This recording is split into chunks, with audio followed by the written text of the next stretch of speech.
जय हिंद साथियों, आप सभी लोग का बहुत बहुत स्वागत है आपके अपने यूट्यूब चैनल स्टडी गाँव वाला में।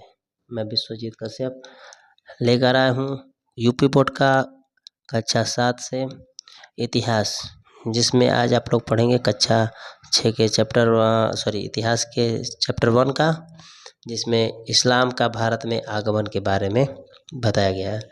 तो इसमें हम लोग देखने वाले हैं इस्लाम का भारत में आगमन, यानी भारत में इस्लामिक लोग कैसे आए, इस्लाम धर्म कैसे आया, उसका प्रचार प्रसार कैसे हुआ, इन सभी बातों के बारे में हम लोग देखेंगे। तो समय बर्बाद ना करते हुए आइए शुरू करते हैं।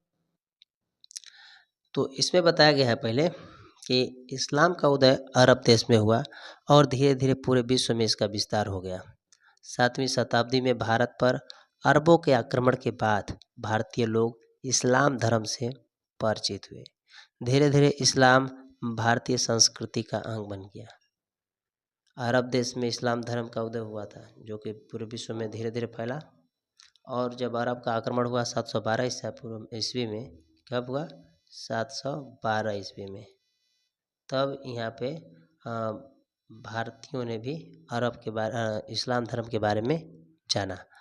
इस्लाम धर्म की शुरुआत, यानी इस्लाम धर्म सबसे पहले इसकी शुरुआत कहाँ हुई थी? यह अरब देश की बात है। वहाँ के मक्का नामक शहर में सन 570 ईस्वी में हजरत मोहम्मद का जन्म हुआ। कब हुआ? 570 में। उस समय अरब में अनेक छोटे छोटे कबीले थे जो लगातार एक दूसरे से लड़ते रहते थे। ये लोग बहुत सारे देवी देवताओं की पूजा करते थे।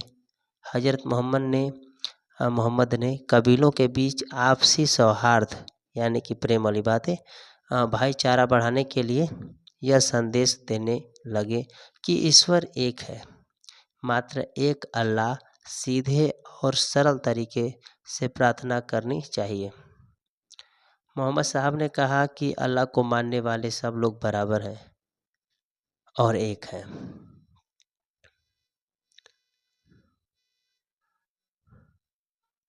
प्रारंभ में मक्का शहर में कई लोगों ने मोहम्मद साहब की बातों का विरोध किया, यहाँ तक कि मोहम्मद साहब को मक्का छोड़कर 622 ईस्वी में दूसरे शहर मदीना जाना पड़ा। इनका यह जाना ही हिजरत कहा जाता है। इसी समय मुसलमानों की हिजरी संवत प्रारंभ होता है। धीरे धीरे अरब के सारे कबीले मोहम्मद साहब की बातें मानने लगे।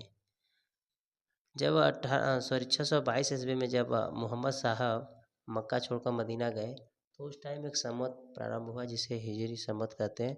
जैसे कि आप लोग हिंदू धर्म में देखेंगे जो शक संवत होता है, हिंदू पंचांग शक संवत पर आधारित होता है, और उसी तरह जो मुस्लिम कैलेंडर होता है वह हिजरी संवत पर आधारित होता है। इस्लाम धर्म अरब से प्रारंभ होकर दुनिया के कई देशों में फैला। मोहम्मद साहब की मृत्यु 632 ईस्वी में हो गई। इस्लाम के 3 बुनियादी सिद्धांत हैं। पहला है समता, समानता तथा बंधुत्व।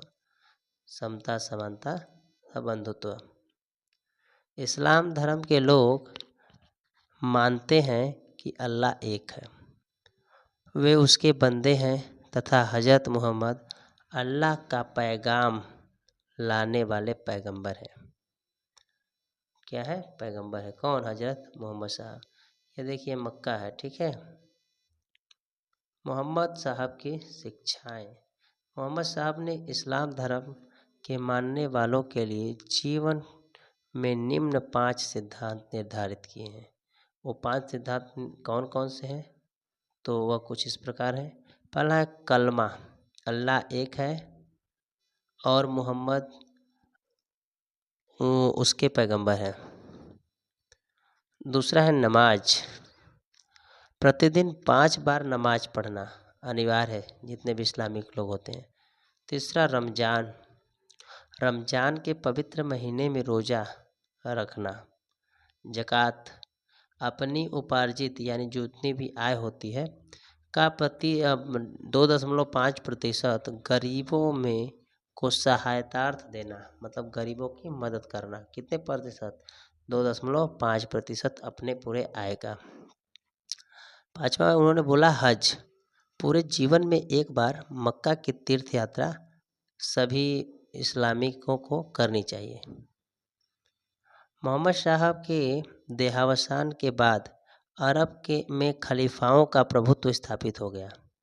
खलीफा पैगंबर के उत्तराधिकारी के रूप में मुस्लिम जगत के धार्मिक गुरु तथा राजनीतिक प्रशासक बन गए।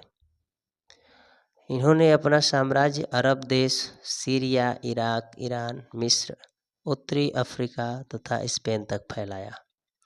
भारत में इस्लाम धर्म के बारे में देखते हैं हम, तो हम पाते हैं कि इसकी जो शुरुआत हुई थी अरबों के आक्रमण से ही हुई थी।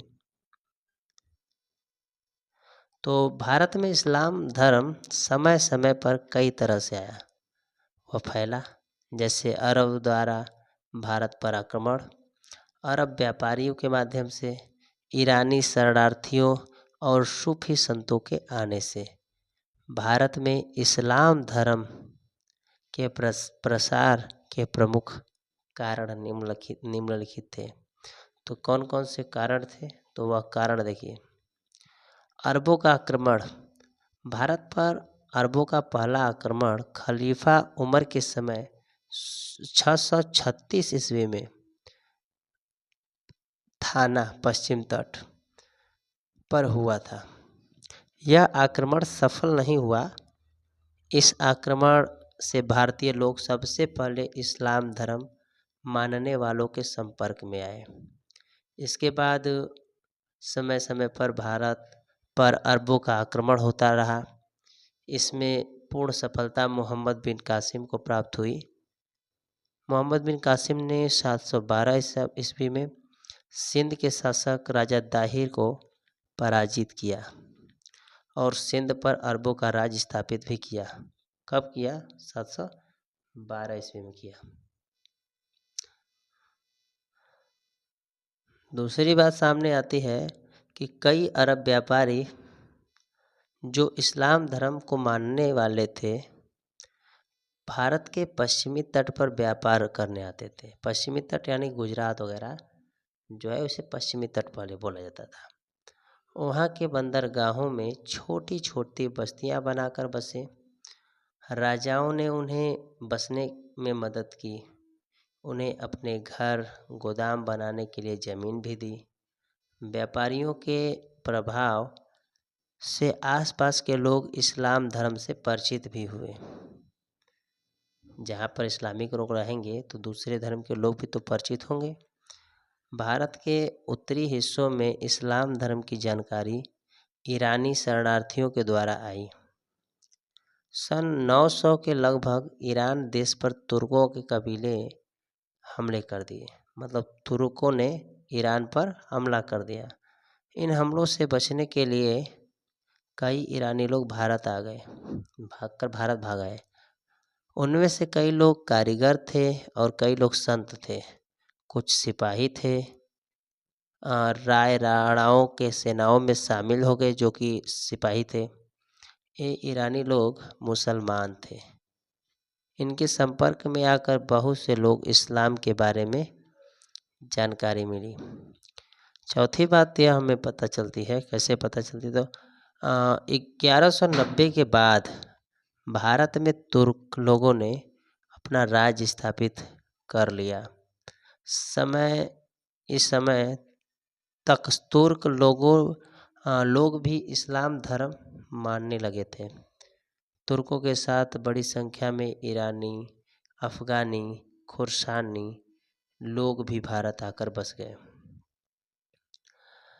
1100 से 1500 के बीच कई ऐसे संत हुए जैसे कबीर, नानक, तुकाराम, रामानंद, जिन्हें साधारण भाषा में दोहे और गीत गाए जो ईश्वर के प्रति भक्ति भाव से भरे थे। इन्हीं संतों की तरह कई मुसलमान संत भी थे जो सूफी संत कहलाए, जैसे अजमेर के ख्वाजा मोइनुद्दीन चिश्ती, पंजाब के बाबा फरीद, दिल्ली के निजामुद्दीन औलिया बहुत जाने माने सूफी संत थे। सूफी संतों के विचार भक्त संतों के विचार से मिलते जुलते थे। सूफियों ने इस बात पर जोर दिया कि सच्चे दिल से अल्लाह को प्रेम करना है और अपने बुरे कामों पर पश्चाताप करना अल्लाह को पाने का सही तरीका है। इन संतों के विचारों की मदद से हिंदू और मुस्लिम लोगों ने एक दूसरे के धर्म की समान बातें समझी। लोगों के बीच यह विचार बैठने लगा कि एक ही ईश्वर है, उसे अल्लाह, ईश्वर, परमेश्वर, भगवान जैसे नामों से जाना जाता है। ठीक है, तो भारत के लोगों ने कई तरीकों से इस्लाम धर्म के बारे में जाना। अब मिलने जुलने से क्या फ़ायदे हुए एक दूसरे को, मतलब मुसलमानों को और हिंदुओं को, तो देखते हैं। जब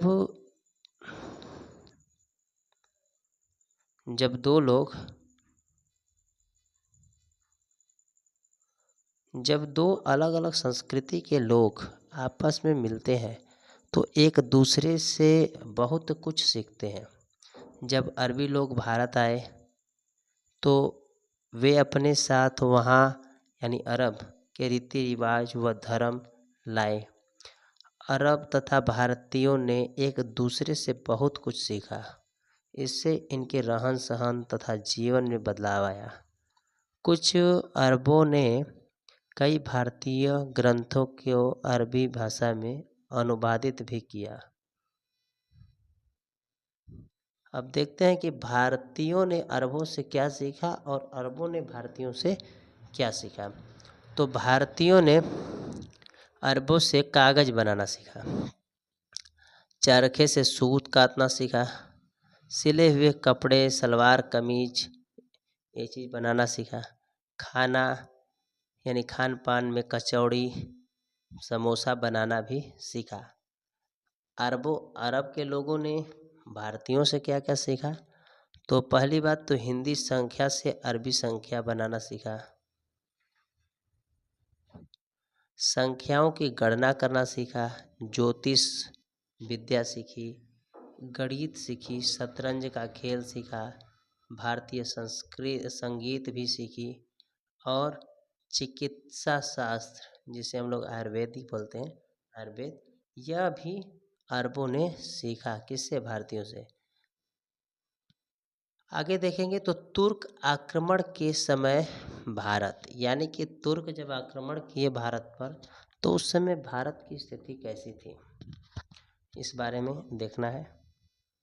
तो आइए, उत्तर भारत में इस्लाम के आगमन के समय कोई शक्तिशाली शासक नहीं था।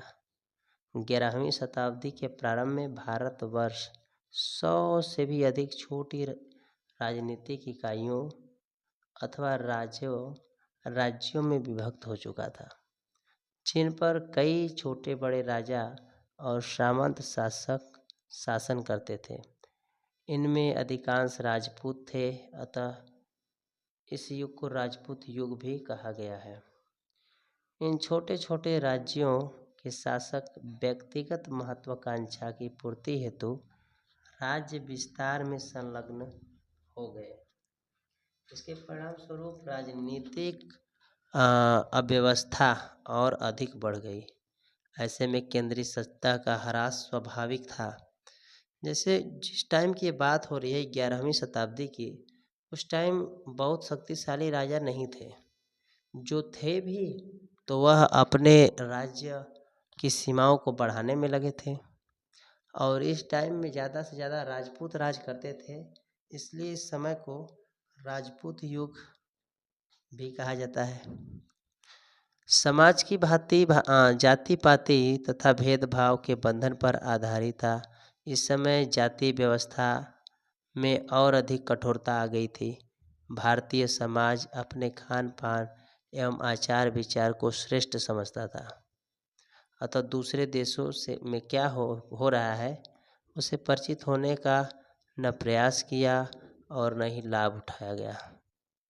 मतलब जो भारतीय लोग थे अपने आप को सबसे श्रेष्ठ समझते थे कि हमारा खान पान पहनावा सबसे उच्चतम कोटि का है।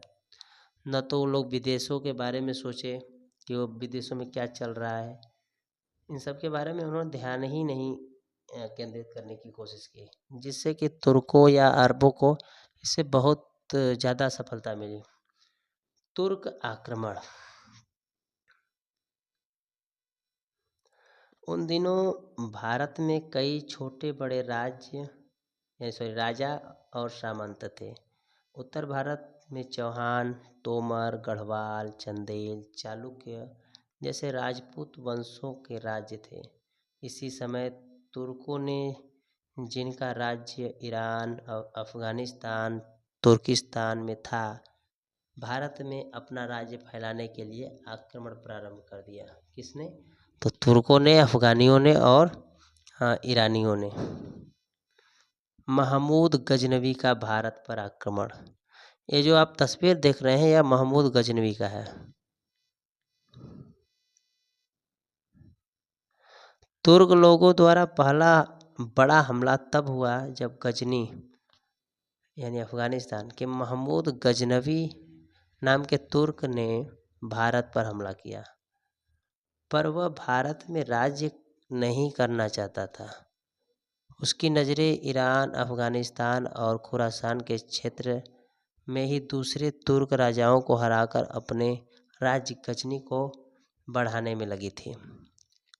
जब महमूद गजनवी भारत में राज्य नहीं करना चाहता था, तो फिर वह भारत क्यों आया? यह भी सवाल उठ सकता है। इसलिए कि वह अपनी सेना बनाने के लिए धन जुटाने की कोशिश कर रहा था। इस कोशिश में उसने सन 1000 से 1025 ईस्वी तक 17 बार विभिन्न राजपूत राज्यों पर आक्रमण किया।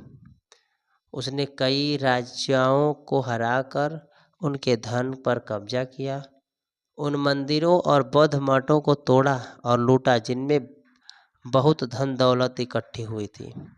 इनमें 1025 में सोमनाथ मंदिर पर आक्रमण सबसे प्रसिद्ध है। सोमनाथ मंदिर गुजरात के सौराष्ट्र क्षेत्र में वेरावल में स्थित है। ये 12 ज्योतिर्लिंगों में से एक है। इस मंदिर को कई बार आक्रमणकारियों ने नुकसान पहुंचाया, जिसमें से गजनवी भी एक था। आधुनिक मंदिर का निर्माण सरदार वल्लभ भाई पटेल के प्रयास से पूरा हुआ। भारत के प्रथम राष्ट्रपति डॉक्टर राजेंद्र प्रसाद के हाथों 11 मई 1951 को यह ज्योतिर्लिंग की स्थापना की गई। यहाँ पर मतलब 11 मई 1951 से पहले यह मंदिर विध्वंस हो चुका था पूरी तरह से। यह जो मंदिर आपको दिख रहा है, यह आधुनिक भारत में बना है। अलबरूनी की दृष्टि में भारत, यह जो आप मैप देख रहे हैं, यह जो मैप आप देख रहे हैं, इसमें इसने 950 से लेकर 1250 के बीच के प्रमुख राजवंश हैं। जैसे यहाँ पे आप देखेंगे तो गजनवी है अफगानिस्तान में, यहाँ पे चहाड़ या चौहान कह सकते हैं, तोमर, प्रतिहार, गुर्जर, इसी तरह आप करते चले जाएंगे तो आपको इन 300 सालों में इतने राजवंश देखेंगे। अलबरूनी मध्य एशिया का प्रसिद्ध विद्वान था। मध्य एशिया मतलब ईरान, अफगानिस्तान, ईरान, उसके बाद इराक, तुर्क, इस सब में जो सबसे फेमस राइटर हुआ वह था अलबरूनी उस टाइम में। इसका मूल नाम था अबू रहमान मोहम्मद बिन अहमद। इसका जन्म 973 ईस्वी में खीवा में हुआ था। अलबरूनी महमूद गजनवी का समकालीन था और वह भारत आया था। उसने यहाँ की संस्कृत भाषा, भारतीय दर्शन और ज्योतिष शास्त्र का अध्ययन किया। ज्योतिष शास्त्र अलबरूनी ने अपनी पुस्तक तहकीके हिंद, जिसको हम लोग तहकीके हिंद या किताबुल हिंद भी बोलते हैं, 11वीं शताब्दी में भारत के सामाजिक एवं सांस्कृतिक जीवन पर विस्तार से जानकारी दी है, जिसके मुख्य अंश निम्नलिखित है। पहला उसने बात की कि विदेशियों के प्रति यहाँ के लोगों के विचार बहुत संकुचित थे। विदेशियों के तौर तरीके, पहनावे के तरीके, खान पान उन्हें पसंद नहीं थे। इन्हीं कारणों से वे इन्हें मल्लेच कहते थे। मल्लेच मतलब वे जातियाँ होती हैं जो कि अलग तरीके से रहती हैं और जिन्हें समाज से अलग कहा जाता है। मल्लेच का मतलब यह होता है। भारत के लोग अपने अपने पारंपरिक व्यवसाय को ही अपनाते थे। सभी को भोजन अलग अलग थाल में परोसा जाता था। वे एक ही थाल में नहीं खाते थे। भारत में लोग दैनिक कार्यों को करने में शगुन का महत्वपूर्ण मानते थे। हिंदुओं में ईश्वर के प्रति सम्मान और विश्वास है। उनका मानना है कि ईश्वर एक है, अनादि है, अनंत है, स्वतंत्र है, सर्वशक्तिमान है, सर्वज्ञ है, सबसे बुद्धिमान है, जीवंत है और जीवनदाता और शासक है। भारतीय खगोल एवं खगोल विज्ञान व्यवस्था 5 सिद्धांत के रूप में दी गई है। पृथ्वी और ग्रह, उसका आकार और घूमना, सूर्य और चंद्र ग्रहण, अक्षांश और देशांतर, इसके अपर्यवेक्षण के उपकरण तथा अन्य खगोलीय तत्वों की भारतीय अवधारणाएं थीं। यह सब बातें कौन बोल रहा है? अलबरूनी बोल रहा है अपने ताकि के हिंद में। भारतीय गणितज्ञ तथा खगोल शास्त्री योग्य हैं, लेकिन उन्होंने इस ज्ञान को निष्कर्ष पर ध्यान नहीं दिया। पृथ्वी, तत्व, अंतरिक्ष तथा समय, इसके विभाजन में पुराणों में वर्णित पारंपरिक विचारों को ही भारतीयों ने मान्यता दी है। मोहम्मद गौरी। मोहम्मद गौरी अफ़गानिस्तान के गोर नामक स्थान का था। उसने गजनी पर 1173 ईस्वी में अधिकार कर लिया। भारत पर उसने पहला आक्रमण मुल्तान पर किया।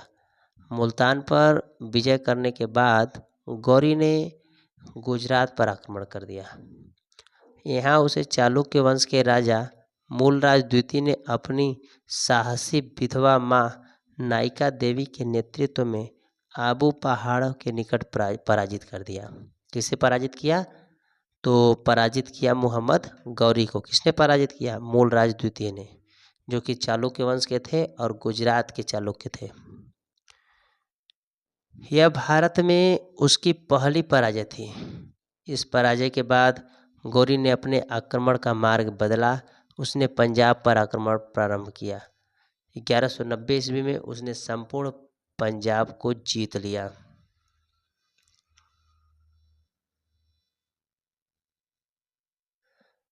पृथ्वीराज चौहान। पंजाब जीतने के बाद उसने राज्य की सीमाएं दिल्ली की ओर और अजमेर के शासक पृथ्वीराज चौहान तृतीय के राज्य से मिलने लगी। जो जब उसने पंजाब को जीता तो दिल्ली का शासक, मतलब दिल्ली और राजस्थान उस समय एक ही में थे, तो इससे सीमाएं इसकी मिलने लगी। पृथ्वीराज चौहान जिन दिनों मोहम्मद गौरी भारत पर आक्रमण कर रहा था, उस समय चाहमान वंश के राजा पृथ्वीराज चौहान भी अपने राज्य का विस्तार करने में लगे हुए थे। पृथ्वीराज चौहान एक वीर, साहसी एवं योग्य सेना नायक था। उन्होंने कई राजपूत शासकों को पराजित किया। इसने चंदेल शासक परमादिदेव भी था, जिसने को हराया था। पृथ्वीराज ने परमादिदेव को भी इसी ने हराया। परमादिदेव के आल्हा उदल नाम के लोक प्रसिद्ध सेना नायकों ने भीषण युद्ध किया, पर वे युद्ध में मारे गए। भटिंडा पर मोहम्मद गौरी के अधिकार कर लेने के बाद पृथ्वीराज चौहान तथा मोहम्मद गौरी के मध्य संघर्ष की स्थिति बन गई। कब बनी? 1 वर्ष बाद 91 में। मोहम्मद गौरी तथा पृथ्वीराज चौहान के मध्य पहला युद्ध तराइन के मैदान में 1191 ईस्वी में हुआ। इस युद्ध में मोहम्मद गौरी की हार हुई और जान बचाकर भागा। इसमें पृथ्वीराज चौहान ने मोहम्मद गौरी को हरा दिया। मोहम्मद गौरी ने 1 साल शांत रहा। इस दौरान उसने अपनी सेना को शक्तिशाली बनाया। 1192 ईस्वी में उसने पुनः पृथ्वीराज चौहान पर आक्रमण किया। दोनों के बीच एक बार पुनः तराइन के मैदान में भीषण युद्ध हुआ। इस बार पृथ्वीराज चौहान की हार हुई। पृथ्वीराज चौहान को बंदी बना लिया गया।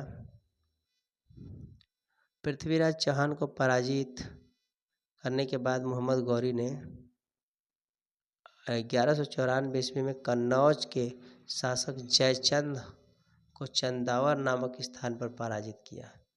मोहम्मद गौरी एवं उसके सेना नायकों ने ग्वालियर, बयाना, बिहार, बंगाल पर विजय प्राप्त की। मोहम्मद गौरी के मृत्यु के समय यानी 1206 ईस्वी में तक लगभग संपूर्ण उत्तर भारत उसके अधीन आ चुका था। तुर्कों के जीत के कारण यानी तुर्कों ने किस कारण से जीत प्राप्त की भारत के अंदर, इन सभी कारणों को इतिहासकार राजपूतों की हार व तुर्कों की जीत के अलग अलग कारण बताते हैं। इतिहासकारों के बीच इस बात को लेकर सहमति नहीं है। फिर भी मुख्य रूप से तुर्कों की जीत को निम्नलिखित कारण माना जाता है, मतलब कि इनकी जीत इन कारणों से संभव हो पाई। राजपूत राजाओं में एकता का अभाव था। राजपूतों द्वारा पुरानी युद्ध प्रणाली व शस्त्रों का प्रयोग करना था। तुर्क सेना के पास अच्छी नस्ल के घोड़े और फुर्तीले घुड़सवारों का होना था। तुर्क सैनिकों का कुशल तीरंदाज होना, जितने भी तुर्क थे वो बहुत अच्छे तीरंदाजी करते थे। भारतीय समाज में व्याप्त ऊंच नीच व छुआछूत की भावना थी, जो कि भारतीयों को हारने पर विवश की। तो ये रहा कक्षा 7 का इतिहास का आपका पहला चैप्टर, इस्लाम का भारत में आगमन। तो मुझे उम्मीद है कि आप लोगों को समझ आया। अगर कोई भी डाउट होती है तो आप बेझिझक कमेंट कर सकते हैं। तो मिलते हैं अगले वीडियो में, तब तक के लिए जय हिंद। अच्छे से पढ़ाई करिए।